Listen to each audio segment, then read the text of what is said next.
Archaeologists excavating in the city of David, next to the Temple Mount, have found what is believed to be a section of Jerusalem's outer city wall. Built in the 8th century BC, the Israel Antiquities Authorities have announced. If you find this video interesting, please like and share with friends on social media. If you are new here, please subscribe to this channel and enable notifications so you continue to receive updates on videos like this. During the Iron Age, Jerusalem was the capital of the Kingdom of Judah, while the capital of the Kingdom of Israel was Samaria. Parts of the defensive wall were discovered half a century ago, though their identification was disputed. Now, the excavations led by Dr. Philip Vukosavovi of the Ancient Jerusalem Research Center and Dr. Joe Uziel and Otal Chalaf of the Israel Antiquities Authority on behalf of the Israel Antiquities Authority have announced the discovery of another section of the city's Great Wall defending it from the east, which is still standing after all these years. It is unclear who the wall was built to protect the city against in the first place. For a time, Jerusalem was well protected by the city wall. However, according to historical accounts, the Babylonians were able to break through and seize the city in 587 or 586 BCE. And 2 Kings chapter 25 verse 8 to 9 says, "And in the 5th month, on the 7th day of the month, which is the 19th year of King Nebuchadnezzar, king of Babylon, came Nebuzaradan, captain of the guard, a servant of the king of Babylon, unto Jerusalem. He burned down the house of the Lord, the royal palace, and all the houses of Jerusalem, every significant building." Despite their destructive zeal, it seems the Babylonians did not tear down the outer wall completely. Indeed, that would have involved immense gratuitous effort. Vukosavovi and his colleagues believe they now know why Nebuchadnezzar's army spared a section of the eastern city wall. There is a steep hill slope there with an angle of more than 30 degrees. According to the archaeologists, tearing down that section of the wall, which was 5 meters thick, would have been technically difficult. According to excavation director Vukosavovi, the discovery supports the hypothesis that previously discovered buildings on the eastern slope of the City of David section of ancient Jerusalem were definitely elements of an ancient defensive wall rather than something else entirely.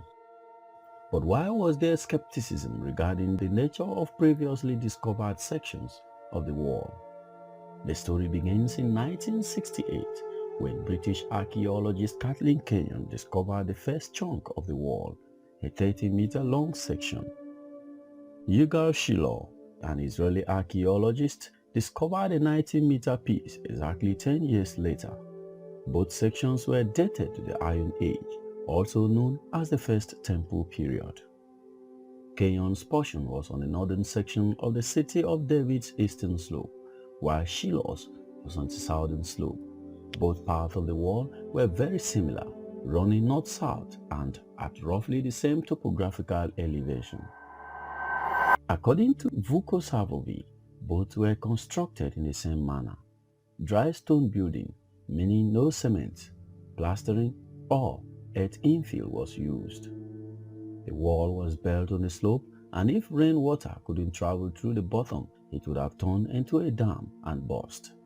The issue was that there was a 70-meter gap between the two pieces of wall, which was considerable.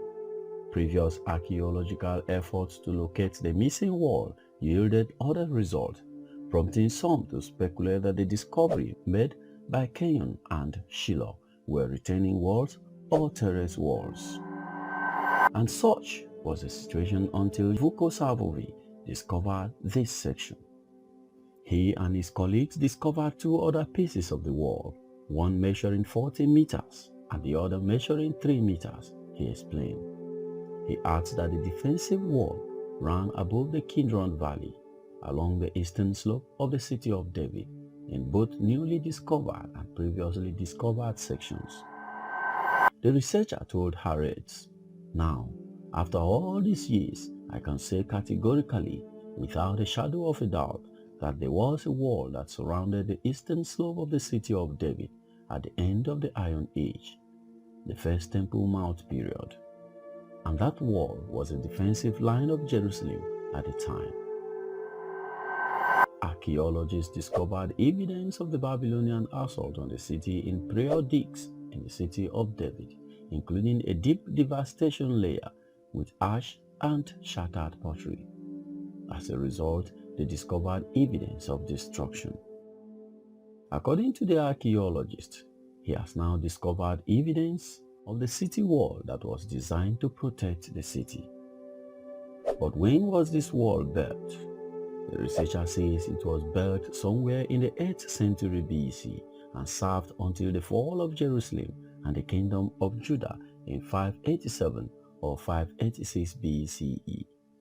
Parts of the wall were used during the Hellenistic period, indicating that the Babylonians did not entirely level it. This raises the question of who constructed it. One intriguing idea is that King Hezekiah erected the wall to prepare the city for an Assyrian invasion. The wall could have been built by Hezekiah or someone else to defend Judah from other enemies, such as the Israelite kingdom.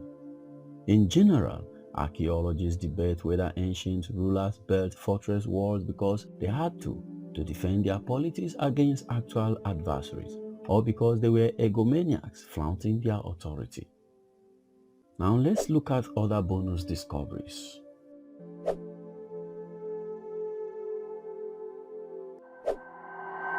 It bears adding that 6 centuries after the Babylonians in 70 CE, the Romans also destroyed Jerusalem.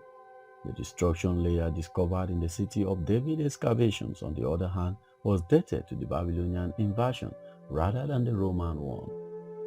Storage jars with characteristics rosette stamped on their handles, signs typical of 6th century BCE, were discovered in the building near the newly discovered section of wall. A jar handle with concentric circle imprints. During excavations on Mount Zion, another find from the Babylonian destruction was a beautiful piece of gold and silver jewelry that appeared to have been torn from a larger earring or other treasure. Archaeologists discovered it in the archaeological setting of the Babylonian destruction of the city, and it was damaged in a way that suggests it had been forcibly wrenched off. And finally, prior excavations uncovered a stone stamp seal depicting a person standing in front of emblems of the Babylonian gods, Marduk, also known as Bel, the god of thunder, and Nebu. These strange gods were certainly known to the Judahites, as according to Jeremiah chapter 51 verse 44 says, "And I will punish Bel in Babylon, and I will bring forth out of his mouth that which he had swallowed up, and the nations shall not flow together any more unto him. The wall of Babylon shall fall." So what is your thought on this? Let me know what you think in the comment section. If you want to know more about the latest biblical archaeology discoveries in Israel, please check the playlist displayed here. And don't forget to subscribe and enable notifications so you will not miss out on future uploads.